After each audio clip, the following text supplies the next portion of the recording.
Изначально идея была сделать календарь. Я им вот предложил, давайте, раз мы организовываем, да, вот, столько средств, столько сил будет вложено для этого календаря, можно сделать еще видеоролики. В комплексе это сознание людей, клиентов, да, это намного увеличит эффект имиджа, восприятия, да, вот, ну, серьезность компании увеличится за счет этого. Подготовительная работа, она заняла в течение года с подключением, с консультацией профессорско-преподавательского состава нашего университета, вот, артистов драмтеатра.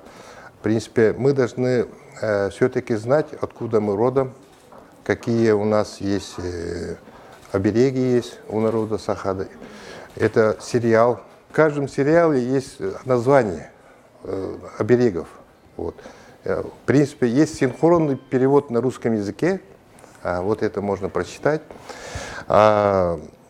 Группа компаний «Стерх Сахамистрах», в принципе, она и стоит, и как оберег тоже можно осмыслить, потому что мы стоим страховой защитой, надежность республики. То есть один из нашей миссий, которые нашей компании, да, которые придерживаемся, установленной нашим акционерам правительства, мы должны страховать всех, доступность страховой защиты всего населения, которое проживает в Якутии. Мы вместе с Сахамистрахом, Стерх, имеем в каждом районе филиальную сеть. Даем возможность страховать свое хозяйство и выплату делать. Вот. Поэтому она все равно, вот эти обереги народов Саха, она косвенно касается и группы компаний. Это как бы защита, страховая защита от несчастных случаев, от всего оберегает население. Видеоматериал начинается у нас с 26 февраля, уже начинается на НВК, будет показывать в течение года. Надеюсь, что с этими 4 сериями мы не закончим. Мы дальше будем продолжать обереги народа Саха-Якутии.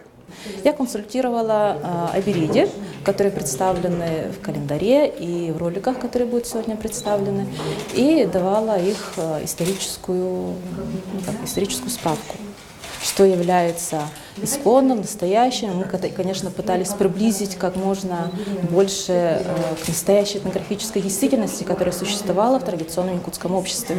За основу оберегов мы взяли самые главные символы якутского народа. Это чепрак, конское убранство, это чарон, серьге, надворная иконовязь, лук и стрелы, колчан как символ мужского мира, и деревянные игрушки, которые являются частью детского уже мира. Я очень надеюсь, что этот проект будет интересен для якутян, потому что он связан с нашими историческими корнями, с нашими истоками, с нашей традиционной культурой.